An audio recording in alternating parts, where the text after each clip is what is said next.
بانگەوازی بۆ گەلی کوردستان و باشووری کوردستان دەکەین لەم کاتەدا کە لە باشوور و ڕۆژاوا و ڕۆژهەڵاتی کوردستان دەسووتێنرێت و تعریبی کەرکووک دەستی پێ کردوێتەوە و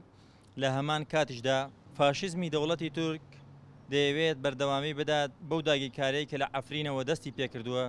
ئاشکرای هێرشی دەوڵەتی فاشیزمی ئیخوانی و نەژادپەرستی ئاکەپە داش نەژادپەرستی مەهەپە ئامان گیان لە ناوبردنی کوردستانە. کوردستان بە واتای خاک و گەل و کللتوری ئێمە بۆ ئەوەش لە پێشتردا بە شەڕی داعش و هاوشێوەکانی گشتی باشوور و ڕۆژاوای کوردستانیان نەغڕۆی شەڕ کرد و هەزاران شەڕوان و پێشمەرگە و گەریلا و هەزاران هاوڵاتی بێچەک شەید بوون و ڕفێنران و لە ئێستاشدا گەریلا و شەڕوانان بە نوێنەرایەتی پێشمەرگە و گشتی کوردستان شەڕی داگیرکاری دەکەن لە زۆربەی چیاکانی کوردستان لە باکوور و باشوور و ڕۆژاوای کوردستاندا. وەسەختترین شەڕەکانی ئەم ڕۆژانە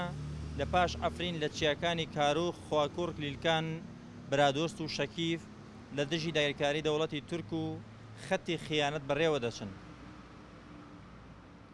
بۆیە بانگەوازی لە هونەرمەندان و ڕۆشنبیران و تەواوی گەلی کوردستان لە سەرتاسەری دنیا و بەتایبەت لە باشووری کوردستان دەکەین لە دژی سووتاندن و ڕاگواستنی گوندەکانی ئەو سنوورانەی کە ناومان بردن و پشتیوانی لە هێزە شۆڕژگێڕەکانی کوردستان بکەن و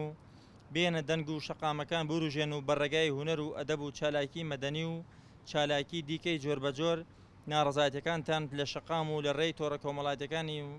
کۆمەڵایەتی و میدیاکانەوە دەرببڕن. چونکە ئەو شەڕە ئیستا بەڕێوە دەچێت شەڕێکی ماڵوێرانکەرە و بەرەوکی کوردستانی گرتووە و بێگومان شەڕی مان و نەمان بە تێکۆشانی گەل لە دژی داگیرکاری پیلانی دوژمنان تێک دەچێت و بە پێچەوانەشەوە بێدەنگی ڕای گشتی